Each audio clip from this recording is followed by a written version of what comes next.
الحمد لله رب العالمين وبه نستعين على أمور الدنيا والدين. الحمد لله الذي أرسل رسوله بالهدى ودين الحق ليظهره على الدين كله ولو كره الكافرون. أشهد أن لا إله إلا الله وحده لا شريك له الملك الحق المبين، وأشهد أن محمدًا عبده ورسوله المبعوث رحمة للعالمين. اللهم صل وسلم على سيدنا وشفيعنا ومولانا محمد وعلى آله وأصحابه ومن تبعهم بإحسان إلى يوم الدين. أما بعد، قال الله تعالى في القرآن الكريم: أعوذ بالله من الشيطان الرجيم، بسم الله الرحمن الرحيم، ولا تطع كل حلاف مهين هماز مشاء بنميم مناع للخير معتد أثيم عتل بعد ذلك زنيم. Allah Subhanahu wa taala berfirman di dalam surat Al-Qalam ayat 10 sampai ayat ke-13 yang artinya, dan janganlah kamu mengikuti setiap orang yang banyak bersumpah lagi hina, yang banyak mencela, yang kian kemari menghambur fitnah, yang banyak menghalangi perbuatan baik, yang melampaui batas lagi banyak dosa, yang kaku, kasar, selain dari itu yang terkenal kejahatannya. Sadaqallahul azim, maha benar Allah dengan segala firman-Nya. Kaum muslimin wal muslimat, hadirin wal hadirat, bapa-bapa dan ibu-ibu jamaah salat subuh yang dirahmati dan dimuliakan oleh Allah Subhanahu wa taala. Alhamdulillah, bersyukur kita kehadirat Allah Subhanahu wa taala. Karena kita termasuk salah satu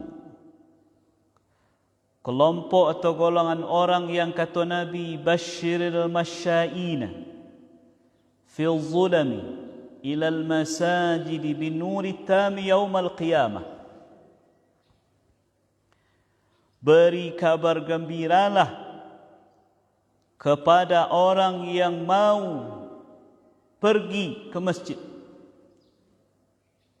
untuk melakukan salat fi zulami, di waktu-waktu gelap, yaitu di waktu isya dan di waktu subuh. Bin nuri tami yaumal qiyamah, kelak dia akan mendapatkan cahaya yang sempurna di hari kiamat. Jadi Bapak Ibu, subuh aku memang kalam harinya, waktu isya memanglah malam harinya. Tapi di tengah-tengah kegelapan itu masih hadir orang-orang beriman di rumah Allah. Kelak nanti kesusahan, perjuangan menuju rumah Allah di waktu gelapnya malam itu, Allah akan balas dengan cahaya yang luar biasa di hari kiamat nanti. Mudah-mudahan kita yang hadir di subuh hari kini masuk dalam golongan tersebut. Amin ya rabbal alamin. Kemudian mari sejenak kita hadiahkan hadiah terbaik untuk kekasih kita Nabi besar Muhammad sallallahu alaihi wasallam berupa salawat dan salam kepada beliau. Man shalla alayya salatan sallallahu alaihi biha 10. Siapa yang bersalawat kepadaku 1 kali, Allah bersalawat kepadanya 10 kali. Inna awlan nasi bi yaumal qiyamati aktsaruhum alayya salatan.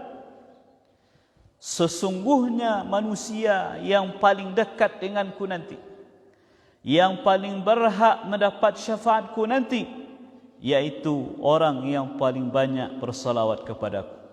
Mudah-mudahan dengan sering-sering hadiahkan beliau salawat dan salam, mudah-mudahan kita termasuk orang-orang yang berhak mendapatkan syafaat beliau dan ditempatkan di syurga yang paling dekat dengan beliau.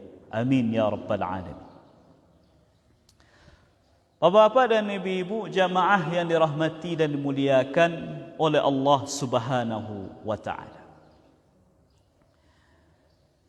Di dalam sebuah hadis diriwayatkan oleh Imam Al-Bukhari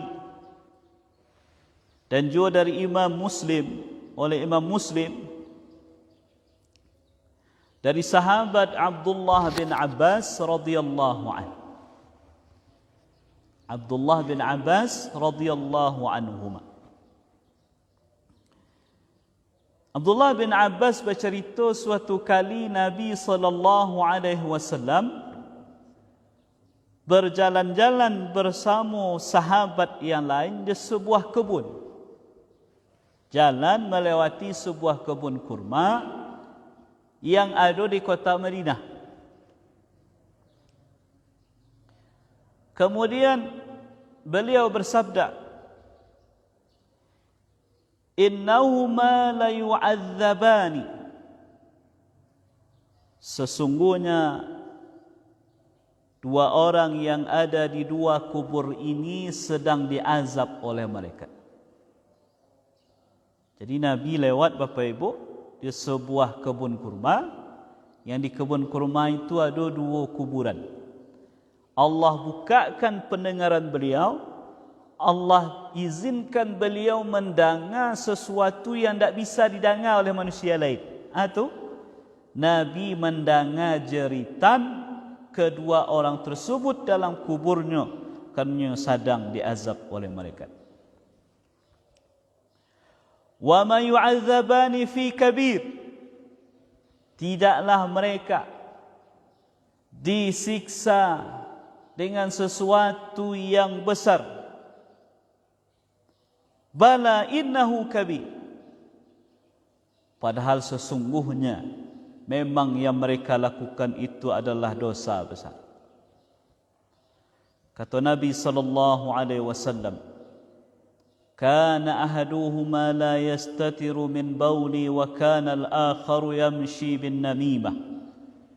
Yang pertama adalah orang yang tidak menutup dirinya, tidak bersih ketika buang air kecil. Sedangkan yang kedua adalah seseorang yang biasa melakukan perbuatan namimah. Kemudian thumma da'a bi jaridatin fakasaraha kisratain fawada'a ala kulli qabrin minhuma kisratan faqila lahu ya Rasulullah lima fa'alta hadha qala la'allahu ay yukhaffafa anhuma ma lam taybasa atau ila ayaybasa. Kemudian beliau meminta sahabat untuk mengambilkan pelepah kurma. Kemudian pelepah kurma itu beliau belah jadi 2. Masing-masingnya beliau taruh di kubur kedua orang tadi. Kemudian ada sahabat yang bertanya, wahai Rasulullah, kenapa engkau melakukan ini? Maka Nabi menjawab, mudah-mudahan selagi pelepah kurma ini belum kering, maka diringankan azab kedua orang ini. Bapak-bapak dan ibu-ibu jamaah yang dirahmati dan dimuliakan oleh Allah Subhanahu wa taala. Kajian kita subuh hari kini berkaitan dengan dua dosa yang banyak dianggap remeh oleh banyak orang. Dua dosa yang banyak dianggap remeh, dikecilkan oleh banyak orang. Yang pertama yang kita ambil dari kisah Nabi tadi adalah yaitu seseorang la yastatiru min baulih.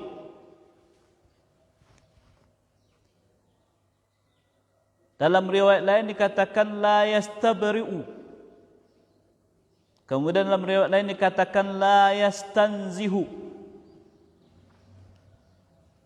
Nah, tiga-tiganya kau bisa awak gabungkan Bapak Ibu.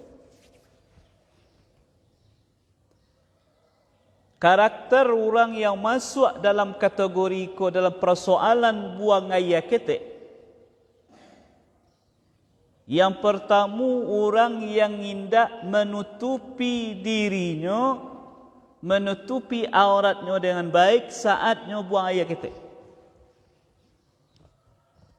Kemudian yang kedua, orang yang tak bau sao menjaga badannya, pakaiannya supaya tidak ada najis yang menetes setelah ketikanya buang air ketek tadi.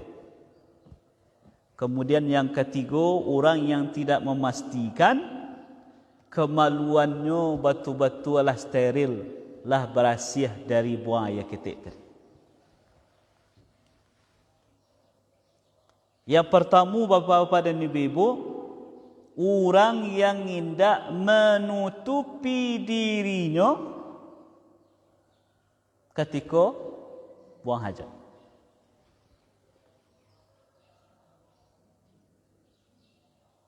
Artinya nyo sembarang sembuang air ketek. Di mata sasak, di sinan berbuang. Tak pedulinya orang mencaliakkah, tak dicaliak orang, di tempat terbukakah, di tempat tertutup, indak peduli. Yang penting buang hajat. Makanya ada pemeo Bapak Ibu, Pak cara membedakan ma kayu, ku ada kayu mana bagian muka, mana bagian belakang. Ini saya ibu beda. Ku kayu misalnya buah, mana bagian muka, mana bagian belakang. Kayu kan sama saja, tak tahu apa mana bagian muka, bagian belakang. Tapi pameonya cuba cium. Mana buat tabaun, buat baun ariang situ, itu bagian belakang. Karena acoknya orang buang air ketik situ. Tak peduli. Makanya memang ketika kita membangun WC, membangun tempat buang air ketek atau tempat buang air gadang, apakah itu yang akan dipergunakan secara pribadi ataupun akan dipergunakan sebagai fasilitas umum, apakah itu di masjid-masjid dan seterusnya, yang membangun mesti memastikan bahawa tempat buang air ketek itu memang tertutup dari pandangan manusia.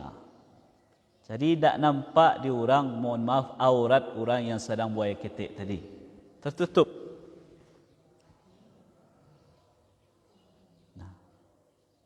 Kemudian yang kedua adalah orang yang tak menjaga pakaiannya, tidak menjaga badannya, terbebas dari najis buang air ketek tadi ketika buang air ketek.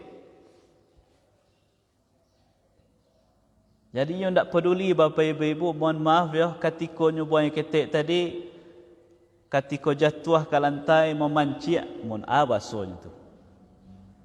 Memantul ya, memantul air buang air ketek tadi kanai pakaiannya, kanai badannya, tak peduli. Kadanglah jaleh-jaleh kanai daknya berasihan, pada tu najis.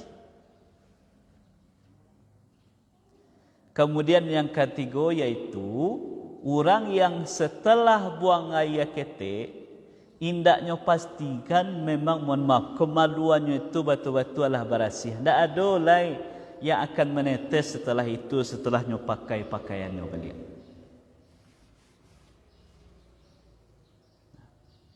Nah, jika Bapak Ibu, banyak orang yang menganggap remeh. Makanya salah satu hal yang dianjurkan bagi awak, apakah itu untuk laki-laki, untuk perempuan, dianjurkan walaupun kau tidak kewajiban, tetapi sebagai bentuk kehati-hatian.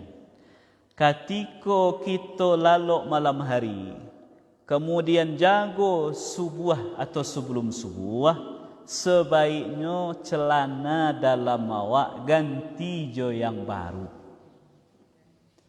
Yang baru kau bukan yang baru balik, yang barasi ya, bukan yang tadi malam je yang dipakai, ganti.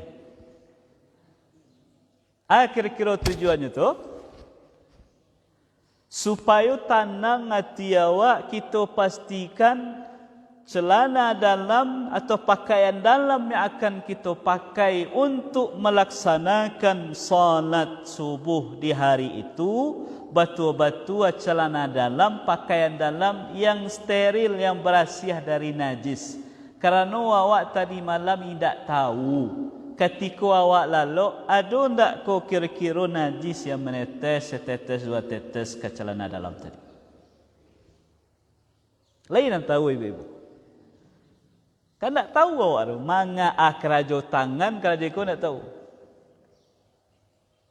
Kadang ada serang lalu mangkon si kerajonya. Ada serang lalu mangkon si kerajonya kan. Nah, makanya kalau kecik Nabi, sebelum kita berwudu itu dianjurkan dulu membasuh tangan. Ya, apa tujuannya? Supaya kita pastikan sebelum awak membasuh anggota tubuh yang lain, media untuk membasuhnya lah steril dari najis tadi.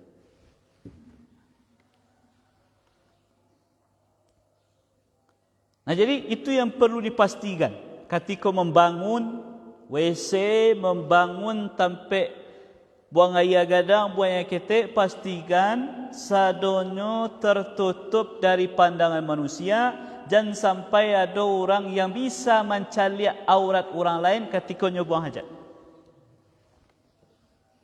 Pastikan jangan sampai najis tadi memantulnya kemudian kanai pakaian awak. Makanya terkadang Bapak Ibu, ya, buang air ketek itu, terutama yang laki-laki, kalau ibu-ibu lah jalih, kan memang sunnahnya adalah dengan jongkok. Apa itu? Tapi terkadang ada kondisi-kondisi tertentu yang membuat kita tidak bisa jongkok dah.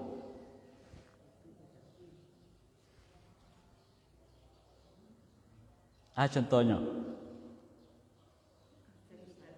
Contohnya.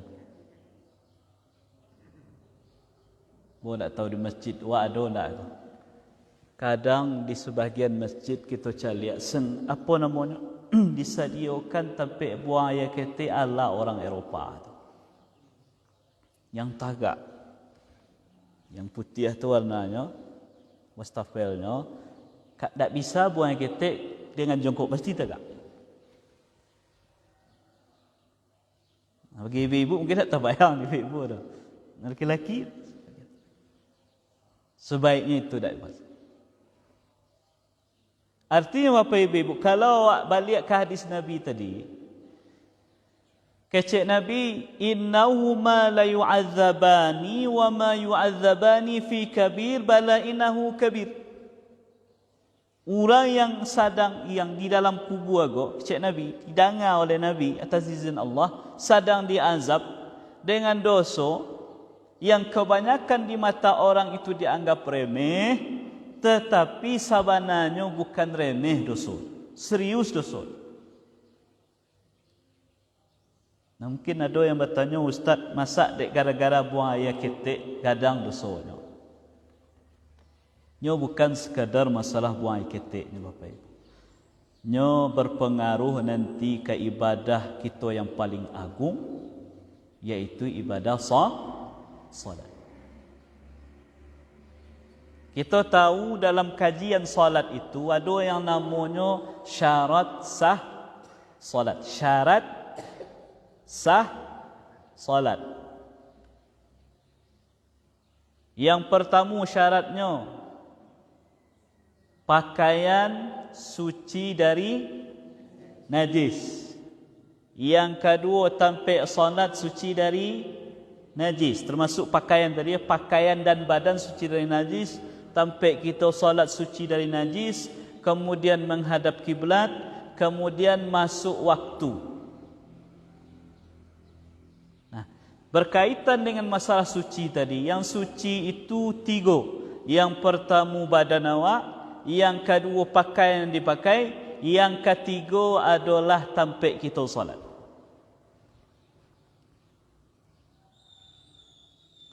Badan tanggungjawab awak. Pastikan ketika kita akan melakukan salat, indah ada bukan dalam keadaan berhadas. La yaqbalullah salata ahadikum idza ahdatha hatta yatawadda. Tidak diterima oleh Allah salat salah seorang di antara kamu ketika dia berhadas sebelum dia berwuduk. Artinya kalau ada kita berhadas kecil, berhadas ketek, kewajiban awak sebelum solat itu adalah berwuduk dahulu. Kalau tidak ada air boleh tayamum. Atau kalau terhalang kita menggunakan air kerana alasan tertentu, tayamum. Kemudian suci pakaian. Kemudian suci tampik solat. Suci tampik solat Bapak Ibu, kalau nyo solat di rumah berarti tanggungjawab pribadinya. Kalau nyo solat di masjid, maka yang paling bertanggungjawab untuk memastikan tempat solat itu dalam keadaan suci adalah pengurus masjid. Bapak-bapak dan ibu-ibu, nanti ko tolong pastikan badan berasiah dari najis, indak ada hadas, pakaian berasiah dari najis, kemudian tampik kita solat apakah di rumah apakah di masjid dalam keadaan bersih dan suci dari hadas dan najis. Khusus di rumah bapak-bapak ibu-ibu, karena sebagian orang ya menganggap itu kadang sederhana. Sebaiknya sajadah yang digunakan untuk solat itu jangan sampai ke pastikan tampik kita menaruh kening awak di bahagian sajadah itu, pastikan batu-batu berasiah. Pastikan batu-batu. Nah, itu soalan yang pertama. Kemudian yang kedua persoalannya kata Nabi, dosa yang dilakukan oleh orang yang kedua, wa kana al-akhar yamshi 'ala an-namimah. Dosa yang dilakukan oleh orang yang kedua iaitu biasa namimah. Namimah kira-kira ibu-ibu. Namimah. Adu domba. Adu domba, madu-adu orang.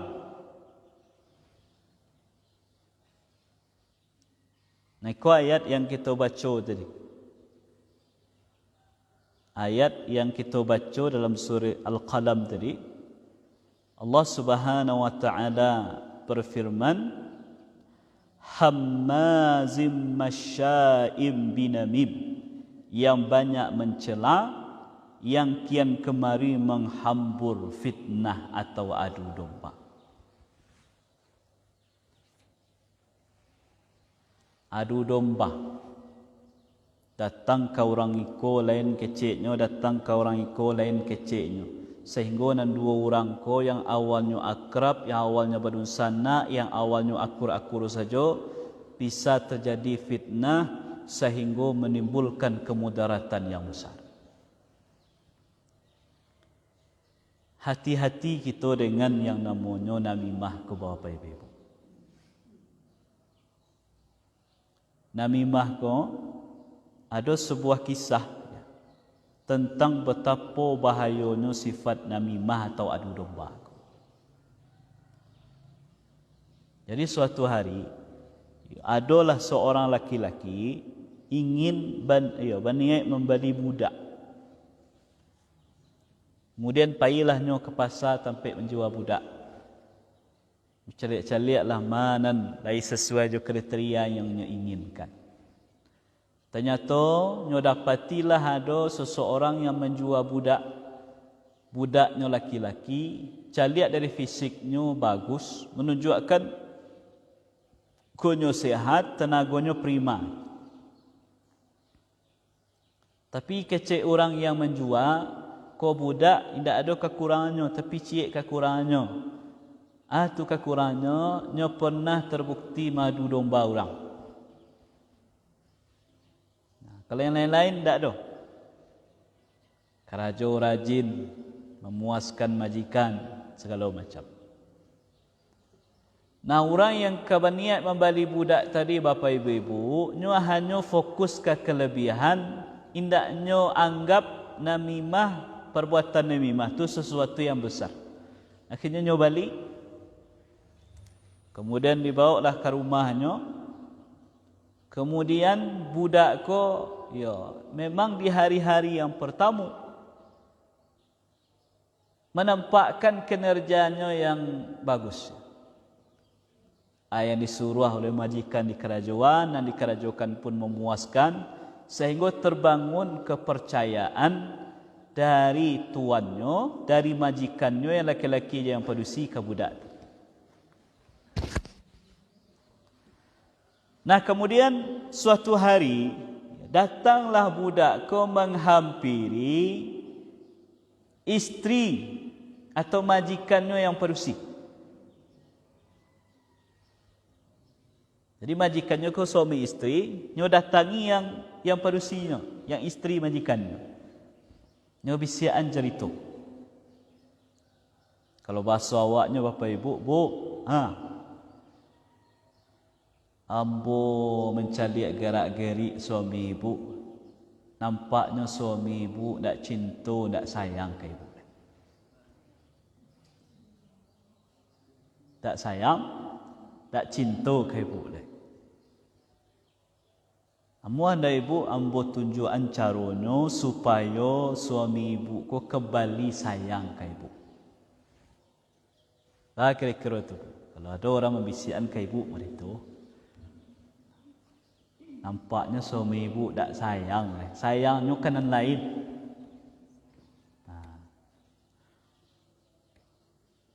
Mana ibu ambo tujuan caranya? Apa caranya? Caranya nanti malam ketika nyolah lalu, ibu ambil pisau atau guntiang. Pisau cukup ya. Kemudian ambil beberapa alai jangguitnya.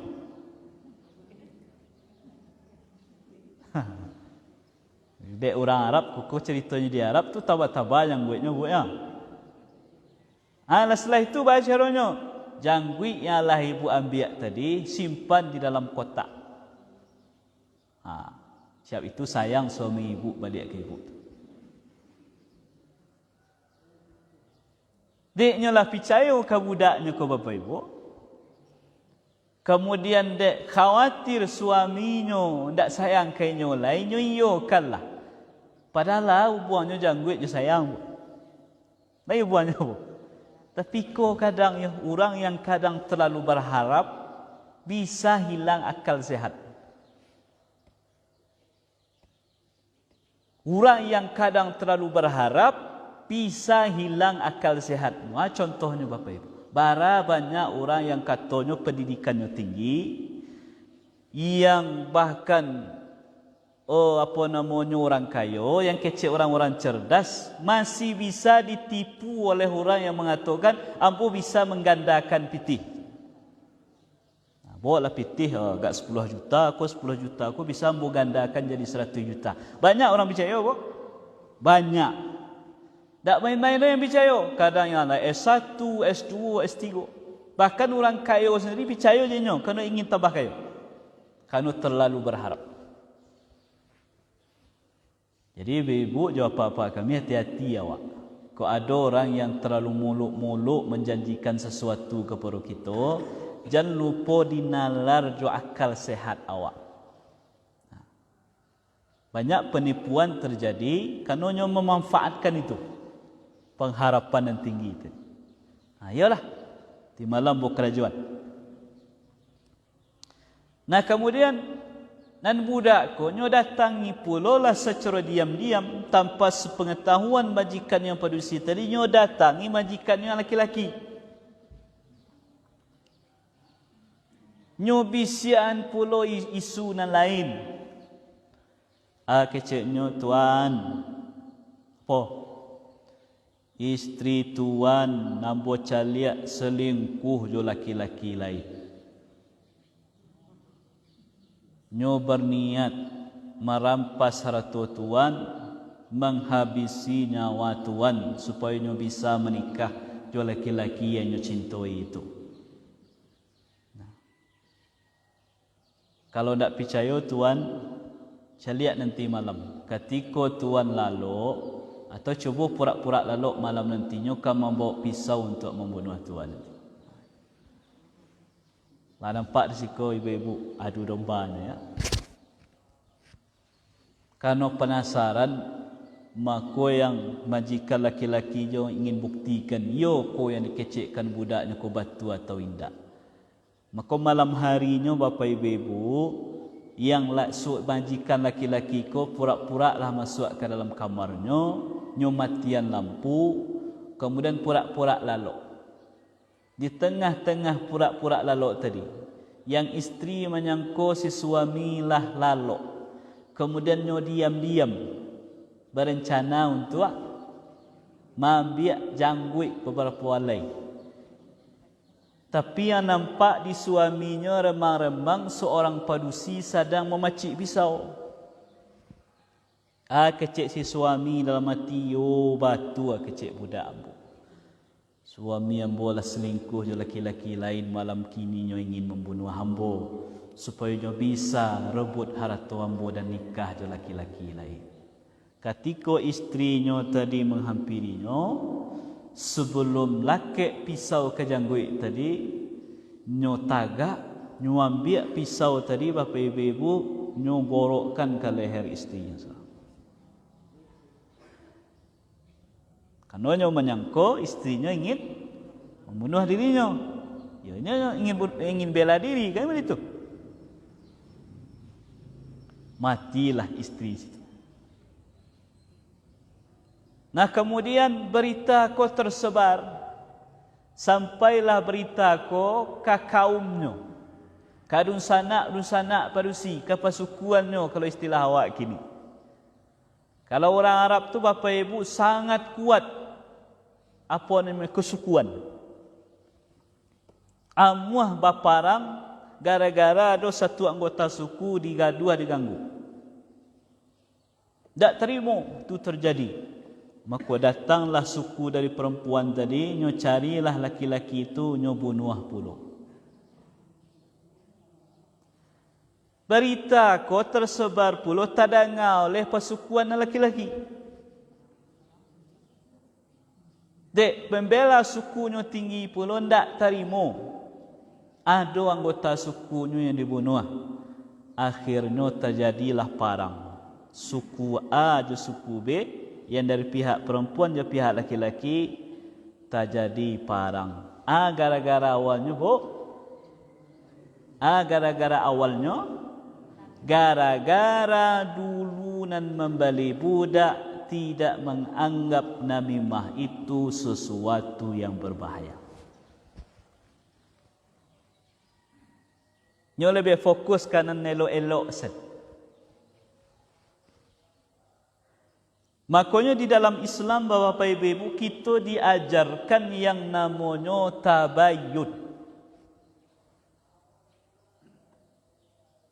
Atu tabayyun mengkonfirmasi, mencek ulang batu anda berita yang disampaikan oleh orang lain kawak atau tidak. Apalagi kalau berita itu disampaikan oleh orang lain yang mengatakan bahawa sianu tak suka je engkau.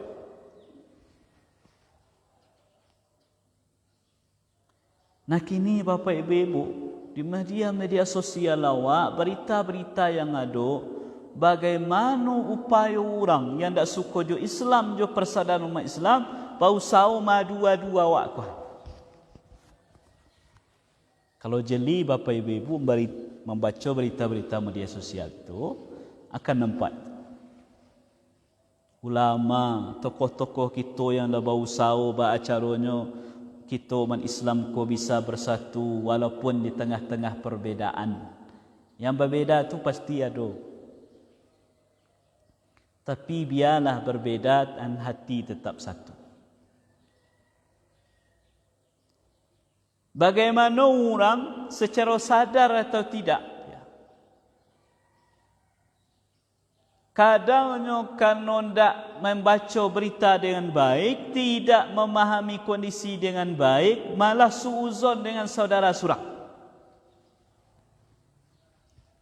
Dalam persoalan Palestina Bapak Ibu, ada orang yang begitu kejam mengatakan bahawa saudara-saudara kita yang berjuang di Palestina itu, khususnya dalam pandangan mereka, ada partai di Palestina itu, di Gaza itu namanya Hamas. Hamas ko Bapak Ibu punya sayap militer namanya, punya tentara namanya Brigade Izzuddin Al-Qassam. Itulah yang menembakkan ratusan roket di tanggal 7 Oktober itu. Sampai terjadi perang gadang kini di Gaza. Lamor itu orang berjuang Bapak Ibu, buah keceknya Hamas ko adalah buatan Israel. Allahu Akbar, Allahu Akbar. Bayangkan, orang yang jaleh-jaleh baparang jo musuh dikatakan itu buatanmu.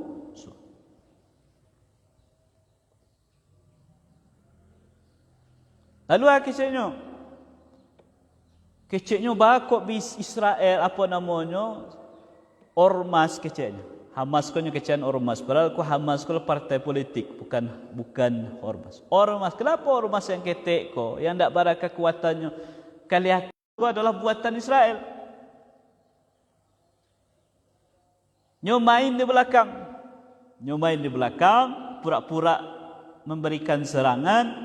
Kemudian diserang Israel, jadi Israel nanti punya alasan untuk menyerang balik, membunuhi orang Palestina, menghancurkan macam-macam. Sehingga apa yang terjadi? Sehingga awak caliak Bapak Ibu, kalau awak buka lah media-media sosial orang yang itu, bermunculanlah komentar-komentar yang seperti yang saya katakan tadi, tajam lidah kau saudara surang sesama Muslim, tapi lupa musuh yang sebenarnya orang penjajah Israel itu.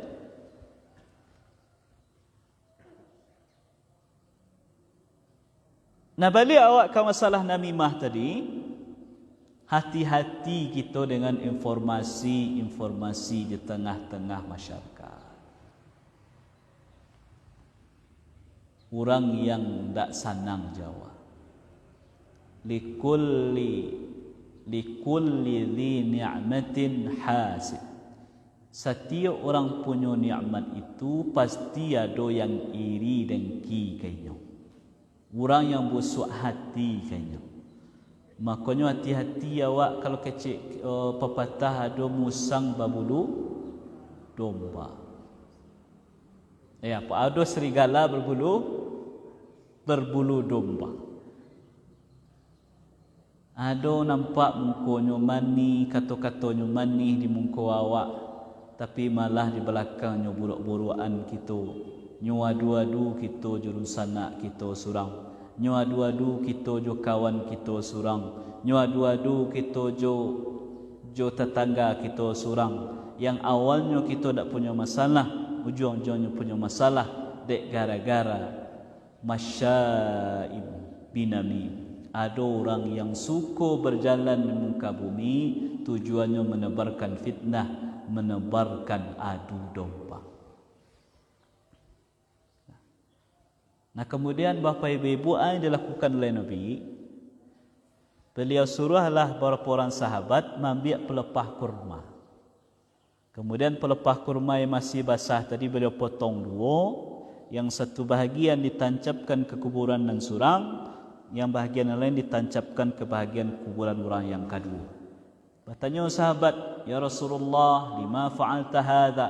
Ya Rasulullah, kenapa engkau lakukan itu? Kecik Nabi, mudah-mudahan Allah ringankan azab orang yang ada dalam kubur aku selagi pelepah kurma ku alun karya. Nah, Bapak Ibu, kita perlu maknai yang dikerajokan oleh Nabi ko dengan pemaknaan yang benar.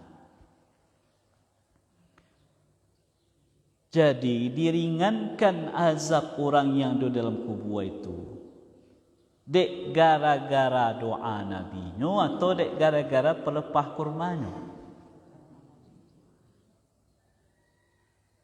Apa? Dek gara-gara pelepah kurmanya atau dek gara-gara doa Nabi?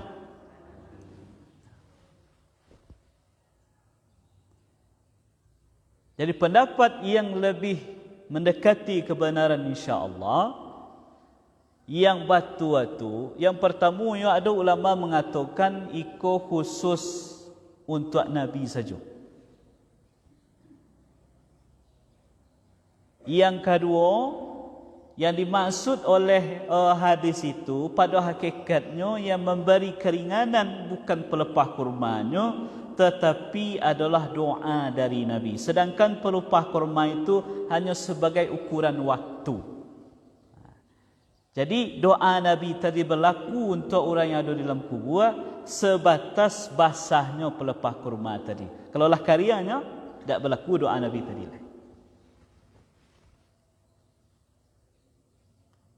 Nah, jadi kalau ada keyakinan orang dengan menanamkan tanaman tertentu di atas kuburan itu bisa meringankan azab, kalau memang orang yang dalam kubur itu sedang diazab oleh malaikat karena dosa-dosanya, mungkin kepemahaman perlu diluruskan. Karena logikanya Bapak Ibu, kalau seandainya memang tanaman itu yang berpengaruh, kenapa kok tidak Nabi yang suruh sahabat tolong tanam tanaman, tidak sekedar pelepah kurma saja, tanam tanaman yang bisa tumbuhnya taruh. Kalau tumbuhnya taruh, bu, tentunya basah taruh. Tetapi yang dimaksud pada hakikatnya adalah bukan tanaman itu, tetapi orang yang mendoakan orang yang ada di dalam kubur. Makanya kecik Nabi, 3 amalan yang tak terputus pahalanya.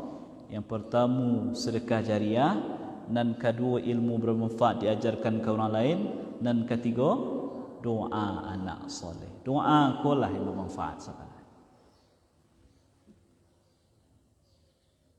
Jadi kalau ingin kita orang gai awak, saudara kita, dilapangkan kuburannya, kemudian diringankan azabnya kalau qadarullahnya memang diazab dalam kuburannya, maka caranya adalah dengan banyak mengirimkan doa kepada beliau itu supaya Allah ampuni dosanya, tarangi, lapangkan kuburannya, ringankan azabnya kalau seandainya diazab. Jadi doa itu yang penting Bapak Ibu, bukan tanaman yang ditancapkan itu.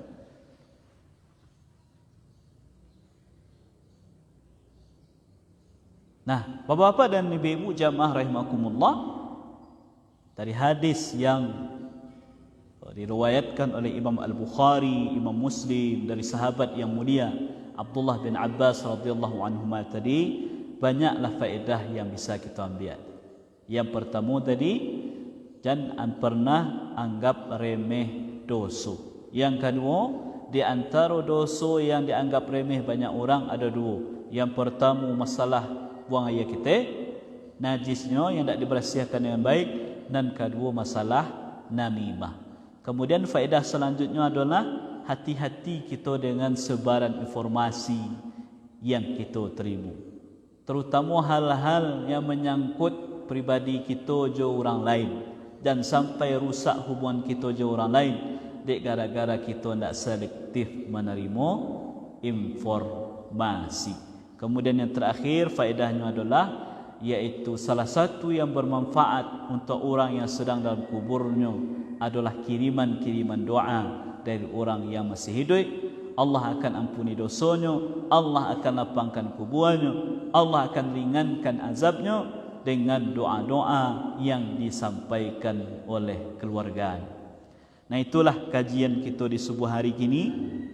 Mudah-mudahan bermanfaat. Terima kasih atas perhatian. Mohon maaf atas segala kekurangan.